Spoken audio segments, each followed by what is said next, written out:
तो पहला प्रश्न है हमारा, सत्यभामा जी नु रोशन की रचना किसने की थी? हरिदास जी ने, मीराबाई ने, सहजोबाई ने और दयालदास जी ने। तो सत्यभामा जी नु रोशन, इसकी रचना किसने की थी? करेक्ट आंसर हो जाएगा आपके ऑप्शन नंबर बी, मीराबाई ने। ठीक है, आगे बात करते हैं अगले प्रश्न की। प्रश्न नंबर 2, किस हिंदू माह में गणगौर का त्योहार मनाया जाता है? भाद्रपद, आश्विन, चैत्र और वैशाख। तो ध्यान रखना है, तो गणगौर का त्योहार कब मनाया जाता है? ये करेक्ट आंसर हो जाएगा ऑप्शन नंबर सी, चैत्र। ध्यान रखना, चैत्र शुक्ल तृतीया के दिन, चैत्र शुक्ल तृतीया के दिन कौन सा त्योहार मनाया जाता है? आपके गणगौर का त्योहार मनाया जाता है। ठीक है, इस प्रश्न के बारे में ध्यान रखना है आपको। नेक्स्ट बात करते हैं अगले प्रश्न की तरफ। प्रश्न नंबर 3, घुघरी केवड़ा लोकगीत किस क्षेत्र के प्रसिद्ध हैं? मेवात, पूर्वी क्षेत्र, मैदानी क्षेत्र और मरुस्थलीय क्षेत्र। तो घुघरी केवड़ा ये जो लोकगीत हैं ये किस क्षेत्र के प्रसिद्ध हैं? तो करेक्ट आंसर हो जाएगा ऑप्शन नंबर डी, मरुस्थलीय क्षेत्र के प्रसिद्ध लोकगीत हैं ये। ठीक है, नेक्स्ट बात करते हैं अगले प्रश्न की। प्रश्न नंबर 4, राजस्थानी भाषा का प्रथम राजनीतिक समाचार पत्र था? प्रभात, नवजीवन, भारतवीर और आगे बाण। तो राजस्थानी भाषा का प्रथम राजनीतिक समाचार पत्र कौन सा था? तो इसमें करेक्ट आंसर हो जाएगा आपके ऑप्शन नंबर डी, आगे बाण जो है वह राजस्थानी भाषा का प्रथम राजनीतिक समाचार पत्र था। और आगे बाण जो समाचार पत्र है इसकी रचना की थी जय नारायण व्यास ने।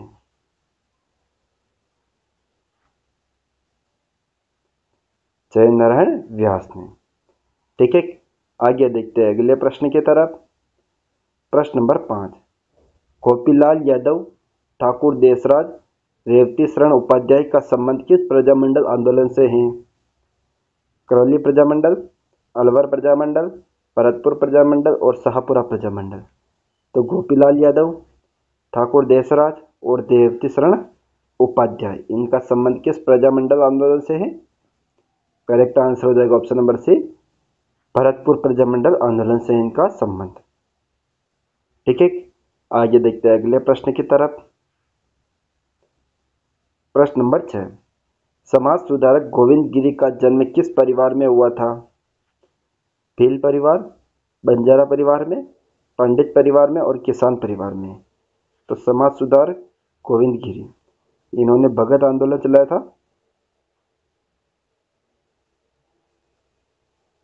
और इनका जन्म किस परिवार में हुआ था? ऑप्शन नंबर बी, बंजारा परिवार में हुआ था। ठीक है, आगे बात करते हैं अगले प्रश्न की। प्रश्न नंबर 7, शेखावटी किसान आंदोलन 1947 में किसके प्रयासों से समाप्त हुआ था? जय नारायण व्यास, विजय सिंह पथिक, हीरालाल शास्त्री और माणिक्यलाल वर्मा। तो जो शेखावटी किसान आंदोलन है यह 1947 में किसके प्रयासों से समाप्त हुआ था? करेक्ट आंसर हो जाएगा option number C, Hiralal Shastri के प्रयासों से। ठीक है, आगे बात करते हैं अगले प्रश्न की। प्रश्न नंबर 8, श्रीमती रमा देवी का संबंध किस किसान आंदोलन से था? बाराड़ किसान आंदोलन, बिजोलिया किसान आंदोलन, नीमू चना किसान आंदोलन और शेखावटी किसान आंदोलन। तो श्रीमती रमा देवी का संबंध किस किसान आंदोलन से था?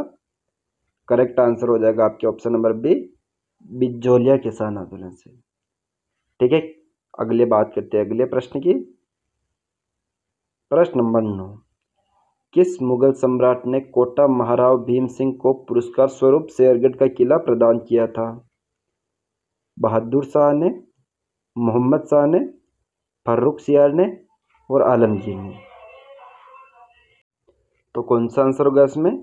शेरगढ़ का किला किसने प्रदान किया था, किसे? तो ऑप्शन नंबर सी, फर्रुखसियार ने कोटा महाराव भीम सिंह को यह किला प्रदान किया था।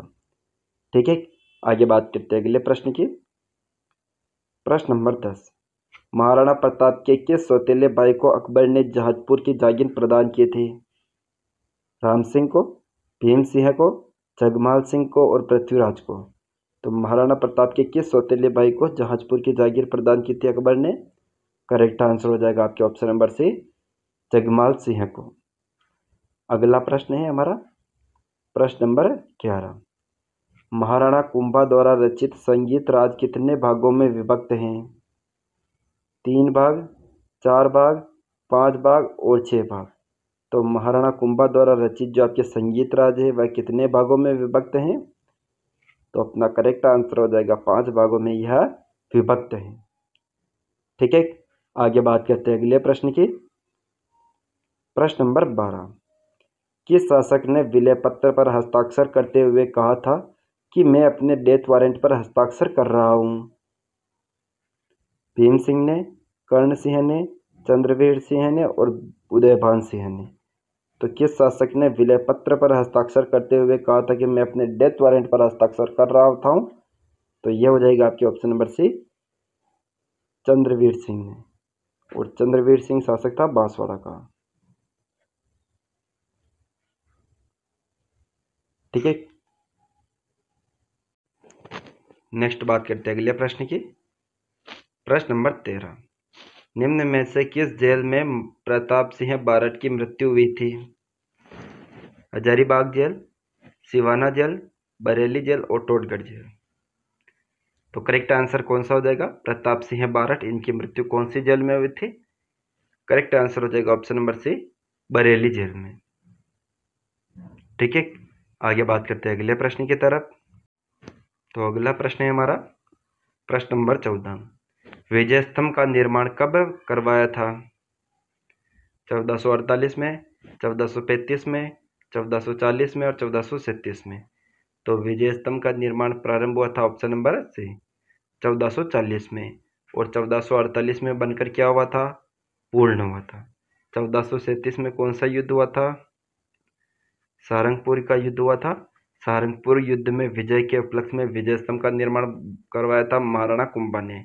और सारंगपुर युद्ध विजय में महाराणा कुंभा ने महमूद खिलजी प्रथम को पराजित किया था। ठीक है, आगे बात करते हैं नेक्स्ट क्वेश्चन की तरफ। Question number 15। हाड़ी रानी की बावड़ी कहाँ स्थित है? केकड़ी में, टोंक में, भरतपुर में और ब्यावर में। तो हाड़ी रानी की जो बावड़ी है वह कहाँ पर है? करेक्ट आंसर हो जाएगा आपके ऑप्शन नंबर ए, केकड़ी में। और केकड़ी में स्थान है आपके टोडा रायसिंह है। ये टोडा रायसिंह पहले टोंक जिले में आता था, लेकिन नवीन जिलों के गठन के बाद ये केकड़ी जिले में आता है। आगे बात करते हैं अगले प्रश्न की। प्रश्न नंबर 16। हाड़ौती के ताजमहल का निर्माण किसने करवाया था? जालिम सिंह, माधव सिंह, मुकुंद सिंह, छत्रसाल। तो हाड़ौती का ताजमहल कहते हैं आपके अबली मिनी के महल को। अबली मिनी का महल। और अबली मिनी के महल का निर्माण किसने करवाया था? Option number C, Mukund Singh ने। ठीक है, जिसे कहते हैं हाड़ौती का ताजमहल। आगे बात करते हैं अगले प्रश्न की तरफ। प्रश्न नंबर 17। धूलकोट के नाम से प्रसिद्ध सभ्यता है? आहर सभ्यता, बरौर सभ्यता, नोह सभ्यता, कालीबंगा सभ्यता। तो धूलकोट के नाम से प्रसिद्ध सभ्यता कौन सी है आपकी? ऑप्शन नंबर हो जाएगा आहर सभ्यता। और आहर सभ्यता आपके उदयपुर जिले में है। ठीक है, नेक्स्ट बात करते हैं अगले प्रश्न की।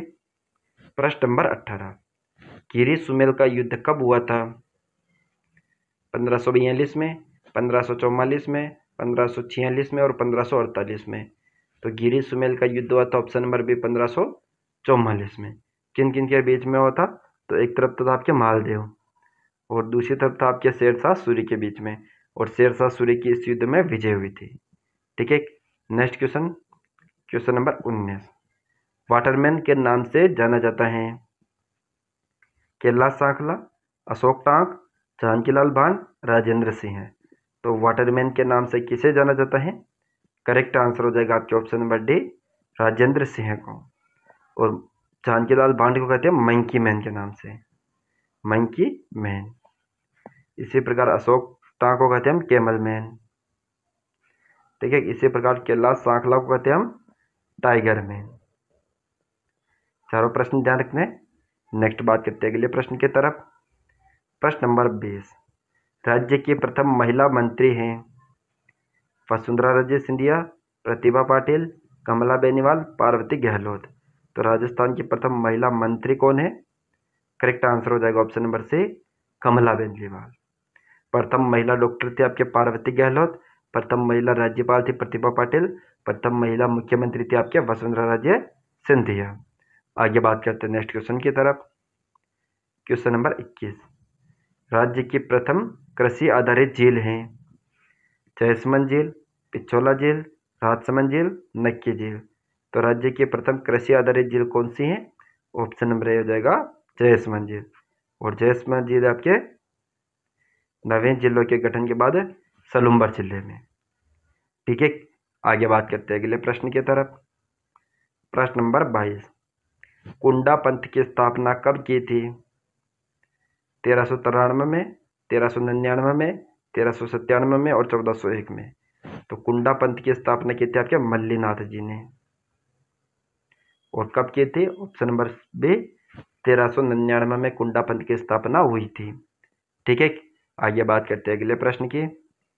प्रश्न नंबर 23, मारवाड़ के राठौड़ वंश की कुल देवी है जमुआई माता, नागणेची माता, वीरात्रा माता, स्वांग्या माता। तो मारवाड़ के राठौड़ वंश की कुल देवी कौन सी है? तो करेक्ट आंसर हो जाएगा ऑप्शन नंबर बी, नागणेची माता। और नागणेची माता का मूल मंदिर तो आपके नगाना गांव बालोतरा में, और इनका एक अन्य मंदिर है आपके कहाँ पर? तो ये मेहरानगढ़ दुर्ग जो कि जोधपुर शहर में है। ठीक है, आगे बात करते हैं नेक्स्ट क्वेश्चन के बारे में। क्वेश्चन नंबर 24, बातारी फुलवारी नामक प्रसिद्ध काव्य संग्रह है सूर्यमल मिश्रण का, कन्हैयालाल सेठिया का, श्यामल दास का और विजयदान देता का। तो बातारी फुलवारी यह 14 खंडों में विभक्त है और किसका काव्य संग्रह है ये? ऑप्शन नंबर डी, विजयदान देता का, जिन्हें हम बिज्जी नाम से भी जाना जाता है। ठीक है, आगे बात करते हैं अगले प्रश्न की। प्रश्न नंबर 25, राजस्थान में 100 टापुओं का शहर है कहते हैं उदयपुर, बांसवाड़ा, डूंगरपुर और भीलवाड़ा। तो राजस्थान में 100 टापुओं का शहर किसे कहा जाता है? करेक्ट आंसर हो जाएगा ऑप्शन नंबर बी, बांसवाड़ा को। नेक्स्ट बात करते हैं अगले प्रश्न की। अगला प्रश्न है हमारा प्रश्न नंबर 26, परावर्तन या शुद्धिकरण आंदोलन किसने चलाया? तेजाजी ने, घोगा जी ने, बाबू जी ने और रामदेव जी ने। तो परावर्तन या शुद्धिकरण आंदोलन ये किसने चलाया था? ऑप्शन नंबर डी हो जाएगा, रामदेव जी ने यह आंदोलन चलाया था। ठीक है, और रामदेव जी को सांप्रदायिक सद्भाव के लोक देवता भी कहते हैं, ये भी आपको ध्यान रखना है, सांप्रदायिक सद्भाव के लोक देवता। ठीक है, आगे बात करते हैं अगले प्रश्न की। प्रश्न नंबर 27, कोटा जिले का शुभंकर हैं चौसिंगा, शाहीन, सारस और उदबिलाव। तो कोटा जिले का शुभंकर कौन सा इन चारों में से? करेक्ट आंसर हो जाएगा ऑप्शन नंबर डी, उदबिलाव। जबकि अगर बात करें चौसिंगा की तो यह चित्तौड़गढ़ जिले का शुभंकर है, शाहीन की बात करें तो सीकर जिले का शुभंकर है, और सारस की बात करें तो यह आपके भरतपुर जिले का शुभंकर है। ठीक है, आगे बात करते हैं अगले प्रश्न की। प्रश्न नंबर 28, राजस्थान में मीठे पानी की सबसे बड़ी कृत्रिम झील है राजसमंद झील, जयसमंद झील, नक्की झील और उदय सागर झील। तो राजस्थान में मीठे पानी की सबसे बड़ी कृत्रिम झील कौन सी है? तो करेक्ट आंसर हो जाएगा आपके ऑप्शन नंबर बी, जयसमंद झील। ये आपके मीठे पानी की सबसे बड़ी कृत्रिम झील है और जयसमंद झील आपके सलूम्बर जिले में। ठीक है, और राजस्थान की सबसे ऊंची झील है आपके नक्की झील जो कि आपके माउंट आबू सिरोही जिले में है। यह प्रश्न भी आपको ध्यान रखना है। आगे बात करते हैं अगले प्रश्न की तरफ।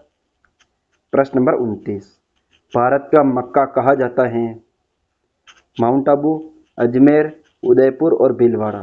तो भारत का मक्का ये किसे कहा जाता है? तो करेक्ट आंसर हो जाएगा आपके ऑप्शन नंबर बी, अजमेर को। और अजमेर को राजस्थान का हृदय भी कहा जाता है। ठीक है, आगे बात करते हैं अगले प्रश्न की। प्रश्न नंबर 30, किस सभ्यता को दिनहीन सभ्यता नाम से भी जाना जाता है? आहड़ सभ्यता, कालीबंगा सभ्यता, गणेश्वर सभ्यता और बेरार सभ्यता। तो किस सभ्यता को दीनहीन सभ्यता के नाम से जाना जाता है? तो करेक्ट आंसर कौन सा हो जाएगा इसमें? ऑप्शन नंबर बी, कालीबंगा सभ्यता जो आपके हनुमानगढ़ जिले में स्थित है उसे कहते हैं हम दीनहीन सभ्यता। और कालीबंगा सभ्यता के बारे में ध्यान रखना है कि विश्व में सबसे पहले भूकंप के साक्ष्य यहीं से मिले, सबसे पहले जुते हुए खेतों के प्रमाण भी यहीं से मिले और कपाल छेदन की क्रिया के प्रमाण भी यहीं से मिले थे। ठीक है, और दोहरी रक्षा प्रस्वीर के अवशेष भी कालीबंगा सभ्यता से ही मिले थे। ठीक है, और ध्यान रखना ताम्रवती नगरी कहते हैं आपके आहड़ सभ्यता को, जबकि ताम्रयुगीन सभ्यता की जननी कहते हैं आपके गणेश्वर सभ्यता को, जो कि आपके नीमकाथाना जिले में स्थित है। और बेरार सभ्यता आपके वर्तमान में कोटपुतली बहरौड़ जिले में स्थित है। ठीक है, आगे बात करते हैं अगले प्रश्न की। प्रश्न नंबर 31, स्वामी केशवानंद का मूल नाम था? भूप सिंह, बिरमा, पीका और बाबूसा। तो स्वामी केशवानंद का मूल नाम क्या था? तो करेक्ट आंसर हो जाएगा ऑप्शन नंबर बी, बिरमा। और स्वामी केशवानंद को राजस्थान के शिक्षा संत भी कहा जाता है। जबकि अगर भूप सिंह की बात करें तो ये आपके विजय सिंह पथिक का बचपन का नाम था। पीका की बात करें तो महाराणा प्रताप के बचपन का नाम था। और बाबूसा की बात करें तो यह भैरव सिंह शेखावत के बचपन का नाम था। व्याख्यात्मक रूप से अध्ययन करते हुए आगे बढ़ते हैं और आगे देखते हैं अपने अगले प्रश्न को। प्रश्न नंबर 32, चक्रपाणि मिश्र दरबारी कवि थे? मालदेव के, अजीत सिंह के, राणा प्रताप के और राम सिंह द्वितीय के। तो चक्रपाणि मिश्र ये किसके दरबारी कवि थे? करेक्ट आंसर हो जाएगा option number C, Maharana Pratap के दरबारी कवि थे चक्रपाणि मिश्र। नेक्स्ट बात करते हैं अगले प्रश्न की। प्रश्न नंबर 33, खेजड़ली वृक्ष घटना कब हुई? 1730 में, 1732 में, 1735 में और 1742 में। तो खेजड़ली वृक्ष घटना ये कहाँ पर हुई थी? तो वर्तमान में खेजड़ली आपके जोधपुर ग्रामीण जिले में। ये प्रश्न आपको ध्यान रखना है, नवीन जिलों के गठन के अनुसार न्यू अपडेट है ये। खेजड़ली कहाँ पर है ये? तो खेजड़ली जो गांव है आपके जोधपुर ग्रामीण जिले में स्थित है। ठीक है, और खेजड़ली वृक्ष घटना कब घटित हुई थी? ऑप्शन नंबर बी हो जाएगा ए हो जाएगा 1730 ईस्वी में खेजड़ली वृक्ष घटना घटित हुई थी। ठीक है, और इस समय जोधपुर का शासक कौन था? तो खेजड़ली वृक्ष घटना के समय जोधपुर का शासक था आपके कौन? अभय सिंह। ठीक है, नेक्स्ट बात करते हैं अगले प्रश्न की। प्रश्न नंबर 34, शाहपुरा प्रजामंडल के संस्थापक थे? हरिनारायण, मांगीलाल, रमेश चंद्र ओझा और भोगीलाल पांड्या। तो शाहपुरा प्रजामंडल के संस्थापक कौन थे? करेक्ट आंसर हो जाएगा ऑप्शन नंबर सी, रमेश चंद्र ओझा। जबकि हरिनारायण जो थे वह आपके अलवर प्रजामंडल के संस्थापक थे। मांगीलाल झालावाड़ प्रजामंडल के संस्थापक थे, जबकि भोगीलाल पांड्या आपके डूंगरपुर प्रजामंडल के संस्थापक थे। ठीक है, नेक्स्ट बात करते हैं अगले प्रश्न की। प्रश्न नंबर 35, वेली कृष्ण रुक्मणी जी रचना किस दुर्ग में हुई है? तारागढ़ दुर्ग, मेहरानगढ़ दुर्ग, कादरोन दुर्ग और सराड़ा दुर्ग। तो वेली किशन रुक्मणी जी इसकी रचना किसने की? पृथ्वीराज राठौड़ ने। और किस दुर्ग में की? ऑप्शन नंबर सी, कागरोन दुर्ग में, जो कि आपके झालावाड़ जिले में है। ठीक है, नेक्स्ट बात करते हैं अगले प्रश्न की। प्रश्न नंबर 36, संत दादू दयाल ने दादूपंथी संप्रदाय की स्थापना कब की थी? 1544 में, 1574 में, 1585 में और 1590 में। तो संत दादू दयाल ने दादूपंथी संप्रदाय की स्थापना कब की थी? करेक्ट आंसर हो जाएगा ऑप्शन नंबर बी, 1574 में। जबकि 1544 में दादू दयाल जी का जन्म हुआ था और 1585 में उन्होंने फतेहपुर सिकरी में अकबर से मुलाकात की थी। आगे बात करते हैं अगले प्रश्न की। प्रश्न नंबर 37, किस चित्र शैली में नारियों या रानियों को भी शिकार करते हुए दर्शाया गया है? बूंदी शैली, किशनगढ़ शैली, कोटा शैली और मेवाड़ शैली। तो किस शैली में नारियों या रानियों को भी शिकार करते हुए दर्शाया गया है? तो करेक्ट आंसर जाता है आपके ऑप्शन नंबर सी, कोटा शैली में नारियों या रानियों को भी शिकार करते हुए दर्शाया गया है। ठीक है, आगे बात करते हैं अगले प्रश्न की। प्रश्न नंबर 38, रूडयार्ड किपलिंग ने किस दुर्ग के बारे में कहा कि इसका निर्माण मानव ने नहीं बल्कि देवी देवताओं ने करवाया है? तारागढ़ दुर्ग बूंदी, मेहरानगढ़ दुर्ग, आमेर दुर्ग और सज्जनगढ़ दुर्ग। तो रुडयार्ड किपलिंग ने किस दुर्ग के बारे में कहा कि इसका निर्माण मानव ने नहीं बल्कि देवी देवताओं ने करवाया है? तो ये कहा था आपके ऑप्शन नंबर बी, मेहरानगढ़ दुर्ग, जो कि आपके जोधपुर शहर में है। जोधपुर शहर में इसके बारे में कहा था कि इसका निर्माण देवी देवताओं ने करवाया था। और तारागढ़ दुर्ग बूंदी के बारे में कहा था रुडयार्ड किपलिंग ने कि इसका निर्माण भूतों तथा प्रेतों ने करवाया था। ठीक है, आगे बात करते हैं अगले प्रश्न की। प्रश्न नंबर 39, मेहरानगढ़ दुर्ग का निर्माण कब करवाया गया था? 1454 में, 1459 में, 1461 में और 1463 में। तो मेहरानगढ़ दुर्ग आपके जोधपुर शहर जिले में है, जिसका निर्माण 1559 ईस्वी में करवाया गया था। ठीक है, आगे बात करते हैं अगले प्रश्न की। प्रश्न नंबर 40, बिजोलिया किसान आंदोलन की शुरुआत कब हुई थी? 1895, 1897, 1899 और 1900 ईस्वी। तो बिजोलिया किसान आंदोलन की शुरुआत हुई थी ऑप्शन नंबर बी 1897 में, जो कि 1941 तक चला था। और ये भारत का सबसे बड़ा सुनियोजित या सुसंगठित तरीके से चलने वाला किसान आंदोलन था। ठीक है, आगे देखते हैं अगले प्रश्न की तरफ। प्रश्न नंबर 41, राजस्थान का जतिन दास कहलाता है? जोरावर सिंह बारठ, अमरचंद भाटिया, भोगीलाल पांड्या, बाल मुकुंद बिस्सा। तो राजस्थान का जतिन दास किसे कहते हैं? ऑप्शन नंबर डी, बाल मुकुंद बिस्सा को कहते हैं राजस्थान का जतिन दास। ठीक है, आगे देखते हैं नेक्स्ट क्वेश्चन के बारे में। क्वेश्चन नंबर 42, राजस्थान में कर्क रेखा की लंबाई कितनी है? 20 किलोमीटर, 23 किलोमीटर, 26 किलोमीटर और 29 किलोमीटर। तो राजस्थान में कर्क रेखा की लंबाई ऑप्शन नंबर सी 26 किलोमीटर। और कर्क रेखा राजस्थान में 2 जिलों से गुजरती है, डूंगरपुर और बांसवाड़ा। ठीक है, आगे बैक करते हैं अगले प्रश्न की। प्रश्न नंबर 43, राजस्थान का सबसे बड़ा जन विद्रोह हुआ? धौलपुर में, भरतपुर में, कोटा में और नसीराबाद में। तो राजस्थान का सबसे बड़ा जन विद्रोह कहाँ पर हुआ था? करेक्ट आंसर हो जाएगा ऑप्शन नंबर सी, कोटा में। ठीक है, आगे बात करते हैं अगले प्रश्न की। प्रश्न नंबर 44, संत पीपा के गुरु का नाम था? जाम्बोजी, अग्रदास जी, रामानंद और चरणदास जी। तो संत पीपा के गुरु का नाम था ऑप्शन नंबर सी, रामानंद। आगे बात करते हैं अगले प्रश्न की। प्रश्न नंबर 45, घोगा जी की शीश मेढ़ी किस जिले में स्थित है? चूरू, हनुमानगढ़, अलवर और करौली। तो शीश मेढ़ी आपके घोगा जी के ऑप्शन नंबर है चूरू में, जबकि धूर मेढ़ी ये आपके हनुमानगढ़ में है। ठीक है, नोहर स्थान पर और ददरेबा चूरू में आपके घोगा जी की शीश मेढ़ी स्थित है। आगे देखते हैं next question. Question number 46, Gurudwara Buddha Johar का निर्माण कब करवाया गया था? 1950, 1952, 1954, 1956। तो गुरुद्वारा बुड्ढा जोड़ अनूपगढ़ में इसका निर्माण करवाया ऑप्शन नंबर सी 1954 में। बाबा फतेह सिंह ने इसका निर्माण करवाया था। अगला प्रश्न, प्रश्न नंबर 47, राजस्थान में राजपूताना रेजिडेंसी की स्थापना कब हुई थी? 1830 में, 1832 में, 1834 में और 1836 में। तो राजपूताना रेजिडेंसी की स्थापना हुई थी ऑप्शन नंबर बी 1832 में। आगे बात करते हैं अगले प्रश्न की। प्रश्न नंबर 48, संत धन्ना जी का जन्म किस जिले में हुआ था? राजसमंद, टोंक, बारा, अजमेर। तो संत धन्ना जी का जन्म हुआ था ऑप्शन नंबर बी टोंक में। टोंक में गांव है धुवन ग्राम, धुवन ग्राम टोंक में। अगला प्रश्न, प्रश्न नंबर 49, ब्राह्मणी माता का मंदिर किस जिले में स्थित है?